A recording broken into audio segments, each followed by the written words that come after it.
অসংখ্য অগণিত শুকরিয়া যে মহান আল্লাহ রাব্বুল আলামিন এই ফিতনা ফাসাদের জামানায় আজকে পবিত্র জুমার দিনে ঐতিহ্যবাহী গাউসুল আজম জামে মসজিদে জুমার নামাজটুকু আদায় করার জন্য আসার এবং বসার তৌফিকটুকু দান করেছেন। ওই মহান মনিবের দরবারে কালিমাতে শুকরিয়া আদায় করে নেই বলে আলহামদুলিল্লাহ। ঈদ মানে খুশি, ঈদ মানে আনন্দ, ঠিক না? ঈদ আমরা উদযাপন করছি, ঈদের পরের জুমা আমরা পেয়েছি। কম বেশ মেহমান মেজবান যারা আছে সমাজের মধ্যে আছে বা কেউ বেড়াইতে গেছে, এরকমই তো মানে খুশি। 10 টাকার ভাড়া বাংলাদেশে 20 টাকা, 10 টাকার ভাড়া 20 টাকা, কিন্তু ঈদ আনন্দ খুশি, কিন্তু ভাড়া কি ডাবল।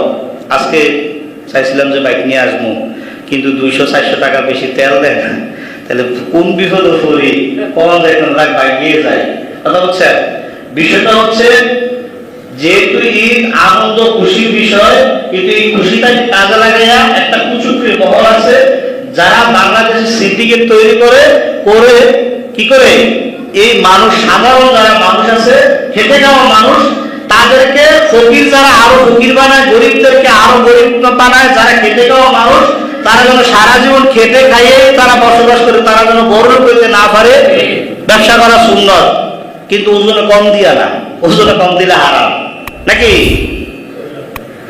যাই হোক, অন্তরের কষ্ট থেকে কথাগুলো বললাম।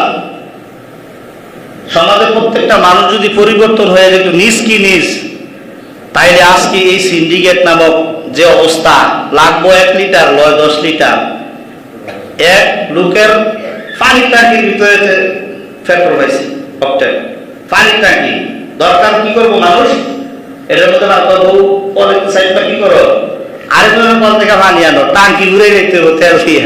তোর দরকার আছে, তোর ছাদের উপর টাঙ্কির মধ্যে তেল রাখো না, আসেনি দরকার, লোক লোক।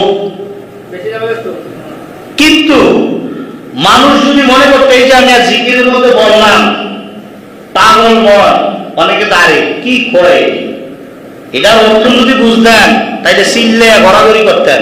হয়তো আমার কল্পনায় ওইভাবে বলতে পারে, যার কল্প আছে তে কইলে আপনার ভালো লাগতো যে